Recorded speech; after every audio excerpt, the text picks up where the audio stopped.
What do you think about going out to Hannah's house and seeing if we can get a tour of the inside of it? We'll drive out. Now? No. Oh. Jeez. All right. Well, we're going to go check it out. And if I'm feeling brave enough, I'm going to knock on the front door. Oh, then I'm not going. Yes, you are. You have to go. You don't know who lives there. I know. That's the point. We're going to find out. So this crosses back over to goes all the way through. Valley Summit. Okay. I think I'm going to knock. No. Should I go knock? No. I think you should. I don't think you. Mom, well, the next time that we come, like, when is the next time we're going to come out here, though? And they're home. Like, I know that they're there. I have no idea who they are. No, I'm going to do it. I'm going. You should do it. I'm going. Oh, my I'm going to pull over right here. I can't believe she's doing this.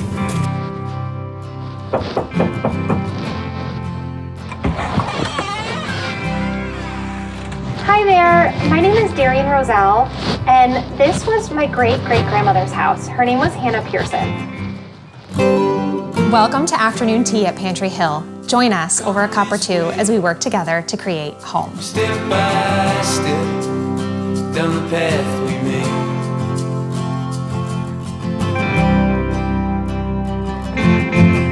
We're at my grandmother's house, and I'm here to pick up her and my mom. We are going to be driving about 25 minutes away to the rural farmhouse where my great-great-grandmother raised her 10 children. My grandmother hasn't been there in over 40 years, so we're not really sure what to expect, but we're about to find out. Here we go. Look at the horses. I love horses. I know, I wish I had a horse. That horse farm is like... Mom's been saying that since. Do you need me to get a horse? This is pretty country. It's gorgeous out here. Yeah.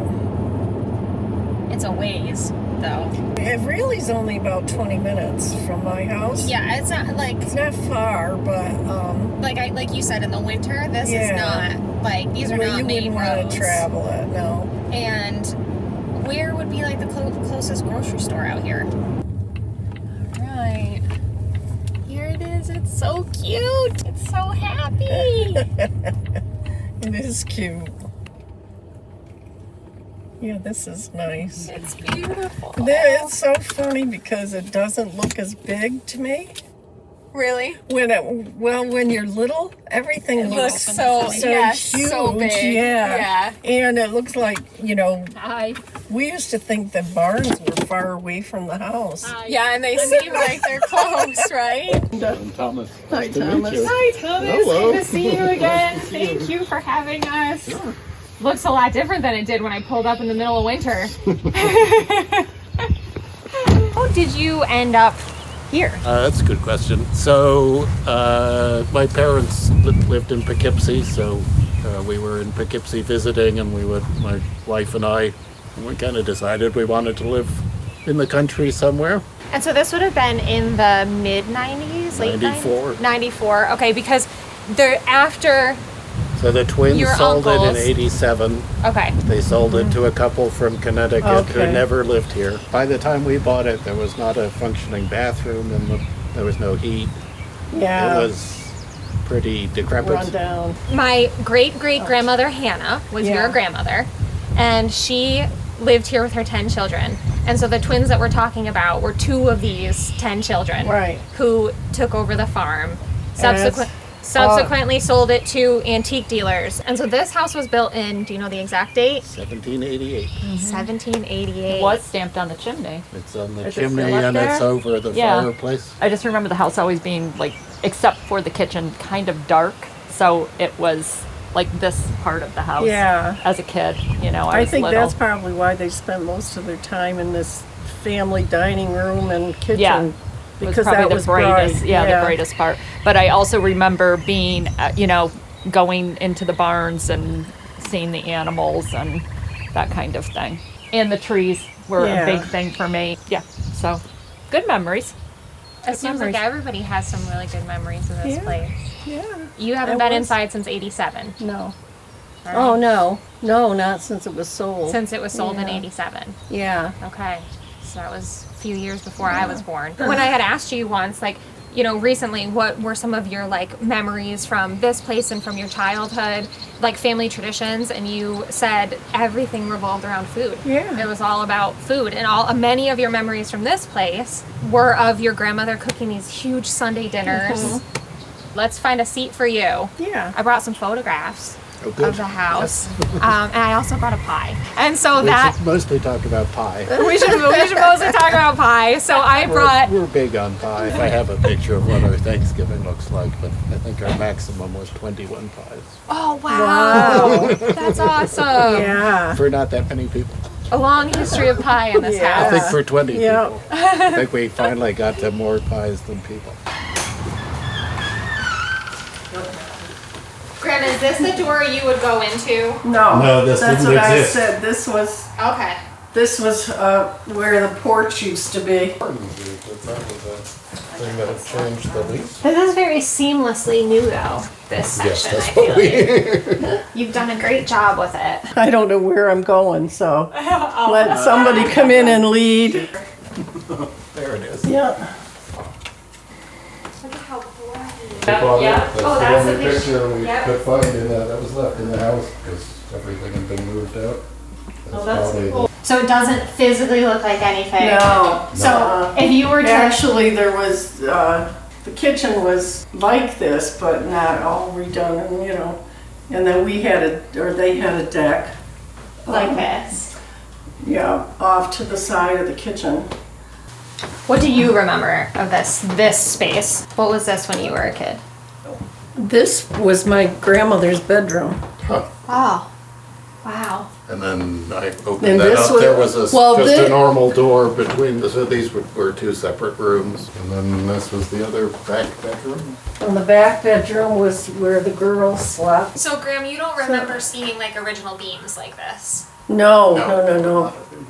No, this had all been sheetrocked or whatever. So you've done a lot of work to the house to kind of Yeah. rewind it. The three of us wandered around and looked at this ramshackle tilting place, and our friends are like, "There's no way a sane person is buying this house, right?" And we're like, "No, look at it. It's like if you rip out the ceiling, imagine." Yeah, And they're imagine "What what's are you under talking there." about?" And so the fireplaces are original. Can you imagine living here with just these as your walls and ceilings and, Had to have been cold. oh my very goodness, yeah. Where was the piano, Graham? Right here in front of this fireplace. So it wasn't usable as a fireplace when you were here either because the piano was in front of it. Right, they Okay. they never used it. That piano my uncle Neltz won in a poker game. So maybe he wasn't lurking. Maybe he was proud that his nieces and nephews were playing piano. Well, he probably didn't want kids running all over the place, but yeah. So this is where you spent the most time as a kid.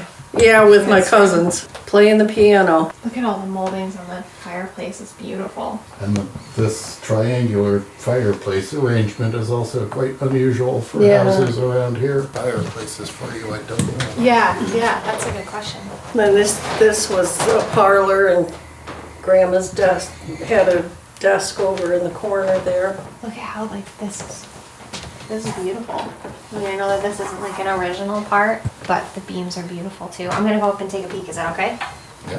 Oh wow! So you can see like the ceilings and stuff up here. So this just had a ceiling on top of the beams, Wow! So that and there were two windows there. And when we put the addition on, we lost the windows, so the answer was to put a skylight put the in skylights up. and take the ceiling out. Isn't this cool? This room does not have a fireplace on the chimney, but that one has a fireplace. Okay. There are a lot of fireplaces. Yeah, you guys have really done some beautiful work on the house. This type of. This is a really cool room.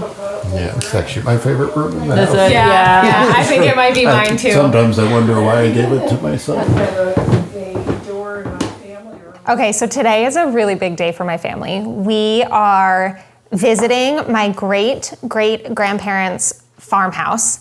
My great-great-grandmother Hannah raised her 10 children here on a working farm, and so much of our family history is tied up in this farm. So much of the stories, and so Just several months ago, in the middle of winter, I arrived at your doorstep, and you were probably thinking, who is knocking at my door in this, like, in the middle of winter?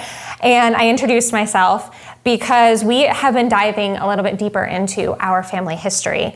And so I asked if it would be possible for me in the springtime to bring my grandmother back here to walk through the house. That was her grandmother's. And so we're here. And thank you, Thomas, for having us and inviting us into your home. Yes. What I love about having met you, Thomas, I knew immediately, I mean, just from pulling up to the house, you really have honored the history of the house. You're interested in the history of the house, not just the history of the house, but the history of the community, and kind of like immersing yourself in that. And so much of what we have done at my home has been informed by the stories that my grandmother tells of this place. So to me, even though like I've never actually been here, this like I've never actually been in the home. You know, we've driven by, and it's been 10 years since the last time we drove by. You know, I feel a real connection to the place. So I really appreciate you letting us come in and check it out. And, you know, I feel really grateful that Thomas and his family have really honored the history of the home. You never know when you go back to, you know, a fairly rural place, a home that had been in a family for generations, you know, what happens to that house. Thomas has not only invested, his family have not only invested in the home itself, but also in the community.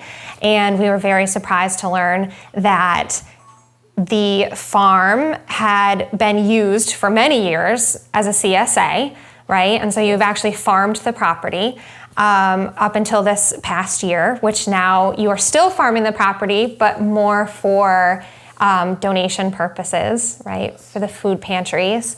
And so it has stayed very close to the heart of what this place is, food, family. And you, not recently, but probably since you moved here, you put the 140 acres in an agricultural trust, right? An easement. So the land can never be developed. That is, yep. And can only be used for agriculture. That's nice. That is nice. It's beautiful. Mm-hmm. So forever preserved. It's amazing. When we moved here, I assume it was the boys, as I like the fact that they're still called that, had just shoved hay into all of the chimneys to insulate them. Like literally dropped bales, tied bales of hay. Yeah. Which getting those out is so hard to do. I'm pretty content here. I mean, my feeling is if I'm going to live in a city, it basically has to be New York City-ish city. And otherwise, I want to be in the countryside. It's not, I wasn't raised for this, that's for sure, or trained for it in any way. So my father is deeply puzzled. He claims this isn't true, but when I started farming, he said, we've never had a peasant in the family before. And I like the fact that you can find somewhere in this country that people still had a sense of history and place. I think one of the reasons they were incredibly welcoming is because they thought this was where everybody would want to live. And so they liked the fact that young people wanted to live here. It seemed completely natural that you would want, why wouldn't you? And honestly, given what their lives were like, which, you know, they were physically demanding, but they had a lot of social life and self-sufficiency, and it was they were very content people. Gardening is so grounding too, I think. It makes you feel like a part of the land. Yes. You know? Yeah, so I mean, that's part of Comfort, why you get interested in what the land has been used for and who's been here. And there were people here who could tell me. There are a lot of places in this country where that's just everyone just moves on. Yeah. I mean, people here, the sort of the blur between remembered history and their actual memories. Yeah. They would talk about things that had happened before they were born in the same way they talked about things they had directly experienced. Well, what I think is interesting about what has happened here with, you know, like how close you stayed with your family and that family history is, you know, like you're saying, that knowledge and those stories and what happened, what was going on with this property, like those things get passed down. And so when I started really building our home for our family and working in our garden. You're a gardener, my mom is a gardener. You had so much information for me about like, just like old wives' tales and like that she used on her farm is what was informing me in my garden. And so, you know, I'll never forget when I had like potato beetles and like some slugs and things like that, and you were like, you have to put a copper penny out there, you know, and you're like, that's what my grandmother did, and I was like, what? Like that's, you know, and because we're, you know, not far from here, like geographically, those are the things that worked for her, and so those are the things that are still working for me. It's a treasure trove of information. And there are things that aren't on the market that you don't have to pay for. It's there in front of you. It sounds like you and your wife have created a place here too where people gathered, like you said, Yes, about, you know, having 21 pies at Thanksgiving and people stayed and they, you know, did this feel like a vacation for your family to come out here and stay for Thanksgiving? And Yeah, I think for it, you know, it feels like the sort of place you should have Thanksgiving. You go to a farm and sit at a big table. I mean, when I walked in the front door, when I knocked on your door in the middle of winter, and I opened the door, you had a fire going in the front room, and it immediately was so warm and welcoming, you know? And I think that was largely attributed to you and your family, but also just like the feeling of the house overall. So, okay, so let's take a look at some of these photos. And all of these photos were taken here on the farm. Yes. This is the one that sits in my kitchen of the farm. Are these trees still out there? Those are the trees Those that are are the there. original trees from the This front. tree got blown over in a huge storm. Yeah. It was a snowstorm, believe it or not, in October. We heard a lot about the snowstorm because we got married on the farm on October 8th. Oh, you And so all the neighbors are like, oh no! So this place really does hold some special significance for you and your family, and It's one of the reasons we were kind of adopted by the neighbors. When we moved here, everybody was old in the neighborhood. There were no kids. and I mean Hannah raised 10 children in this house. Well, So they weren't lacking for social interaction. That's what amazed me about the picture of my mother with all these girlfriends, because this was the farm and all these girls lived around this area. But I mean, I think from this photo and from a lot of the photos that we have here, you can tell that this farm specifically was a place where people gathered. You know, I think this is like one of my favorite photos of your grandmother, because in a lot of the photos she looked serious, yes. right? Yeah. And I remember as a kid saying to you, why does she look so serious? I mean, things were serious in her life, you know. I mean, But yeah, she did like to have fun. And she had such a pleasant, loving way about her. You know, when she smiled, you knew that her face lit up, you know. Yeah. It was pure joy. And from what you've said, she loved having people around. Yeah. Well, her sons didn't get very far away. No, I mean, Nell's in the schoolhouse, Ad at the end of the road, George around the And corner. neither did her daughters. I mean, downtown Saratoga, you know, it's not, and my mom has memories of coming back here on Sundays and families, and so everybody continued to gather here. Yeah. Yeah. For Well, generations. even after Grandma passed away, I mean, we used to come over to see the boys a lot. We had you the know. family, we used to do that family reunion. I don't know if it was every year, but over that at was Pear's Pear's. house. But she largely ran this farm on her own and raised those 10 kids on her own. If you say she ran it on her own, she did, but she did it with the boys. She had the older boys who Yeah. were helping her. Yeah. Yeah. But she still managed to create this home that people Yeah. wanted to keep coming to. to keep coming Yeah. to, and the grandkids, Yeah. and you know. But I love this one too. So this one looks like down by the road somewhere. Oh, this was right out in front, Okay. actually. And she used to have fruit trees along in here before the road, but she would have pear, peach, and apple trees along in there. Yep, we did the same. We did peach, pears, and apples at our house.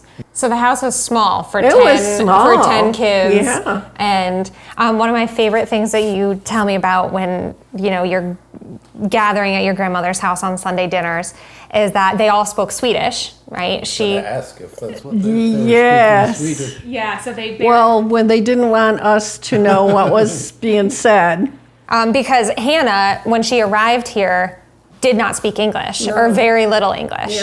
What year did they come from Sweden? Do you know? I believe it was early 1900s that they came over. And they bought this house from the family that built it. So Yeah. there haven't been a lot of Yeah. owners. Wow. So when you were a kid here, Graham, this house was already old, Oh, yeah. right? Do you Oh, remember, yeah. are your memories of it as an old house? Like, do you remember yeah. coming here and having it being like, you know, like don't- I think of old homes and like this magical, like this house was built in 1788 and like Thomas and his family have done such a wonderful job of preserving it. Did it feel like that to you or did it feel like a farmhouse? I mean, I just knew it was Grandma's. But I do remember going into like the piano room and seeing the fireplace in there, and there was a fireplace in that further bedroom, and there was a fireplace in the living room, which they probably used for cooking as their kitchen. There's an upstairs to this house. Did Yeah. you remember there being an upstairs? Oh, yeah. Yeah. Actually, it was a half of upstairs, Was it? really. Yeah. But that's where the boys slept. But the girls slept in the bedroom with the fireplace. And of course, Aunt Helen was a baby. Helen was So she would wind up in a cradle or a, Wasn't she the one you said was your favorite aunt? yeah. She's Yeah. the stylish one here. Yeah. I think we need to recreate her outfit. That's your I project. think I had made an outfit for myself very similar to that. And so that's a pretty revealing outfit. It is for those days. You have to remember though we went through they went through the flapper stage, which was very, Nels was my uncle that I was afraid of when I was young. He would sit in the rocking chair near the door going into the parlor. And of course, all the kids wanted to go in the parlor because the piano was in there and there was something for us to do. And he would sit there and he'd just stare at you. And he had the piercing blue eyes. I mean, gorgeous blue eyes. And he'd just sit there like this, straight-faced, we were all afraid to walk past him. And he knew it. So we would go around, because we would go out that door and go around to the other door so we wouldn't have to pass by Uncle Nels. Next to like the Menzies and Curtis, there used to be a candy shop. It's where they had sodas and a soda bar and, the younger... Isn't that where you met Pop? No. She met him in a I bar. meant it was a pizza shop. Oh, Close enough. okay. Is that what they called it back then? I can tell you what I was wearing the night I met him. I had a pair of khaki pants and a black shirt on. I thought I was cool as all get out. And obviously he did too. Very successful. I didn't even get in the door before they called me to his table. But even after your family moved into town, right? And so that must have felt like the city to all of these people. Oh, yeah.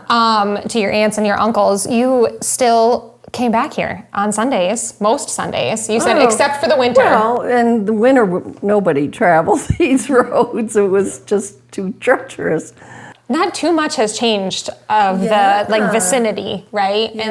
And the as far as like the farmhouses or development or it seems like it's all stayed pretty much since the 90s. Do you feel like it's Right around here has not changed. do you ever feel spirits in the house? We have an apartment in the barn for workers, and they claimed they were cow ghosts because the hay loft is above them, and the things would knock around. So they always said they were the ghosts of the cows in the barn. So that's the closest we've come to. But I do think that houses hold certain energies. So rather, whether it's like a specific spirit or just overall like the feeling of happiness or, I think you can feel that when you walk into a house.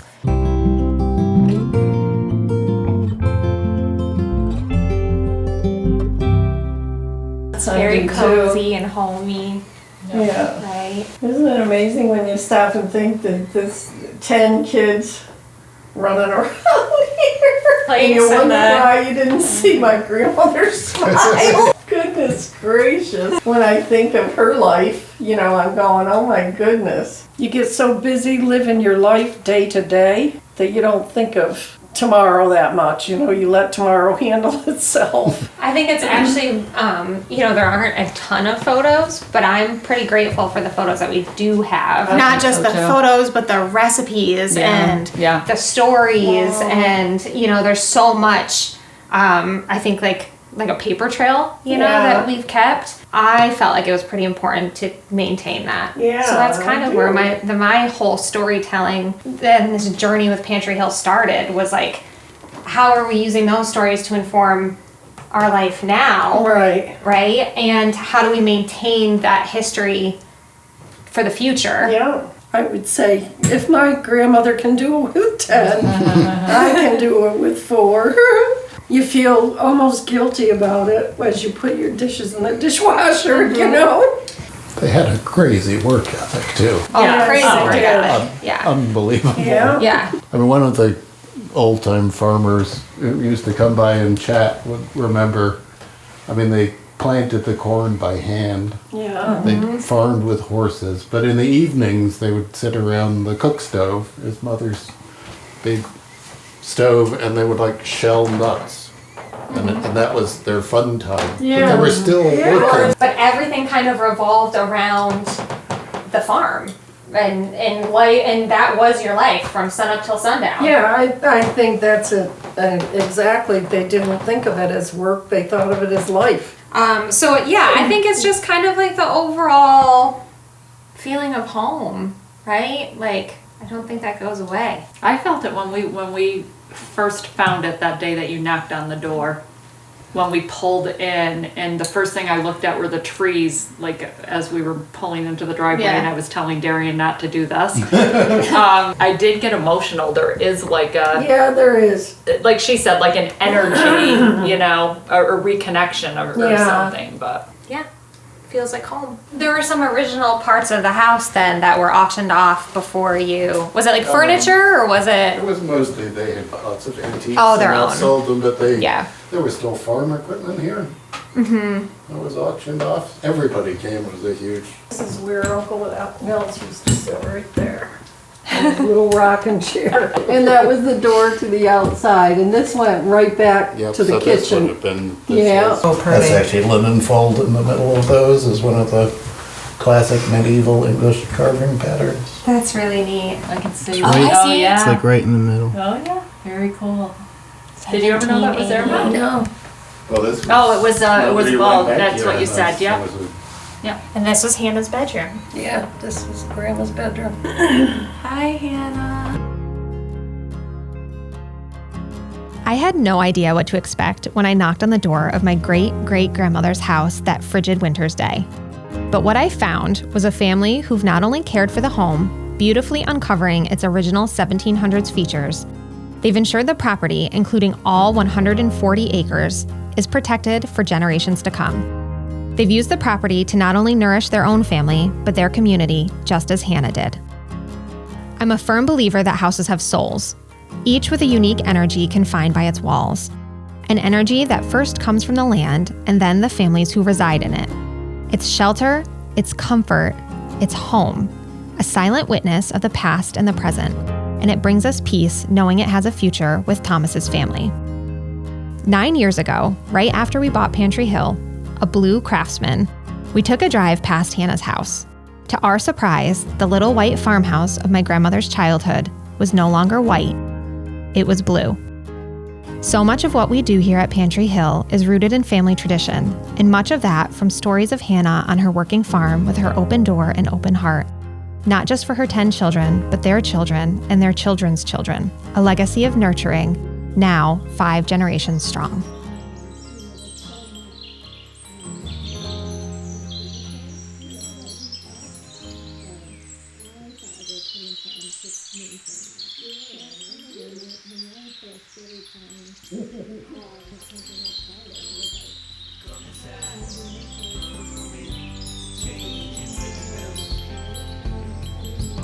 Thank you for joining us for afternoon tea. We hope you'll take some time to enjoy your home this week. If you'd like exclusive content from this episode, be sure to subscribe to my Substack. All together now.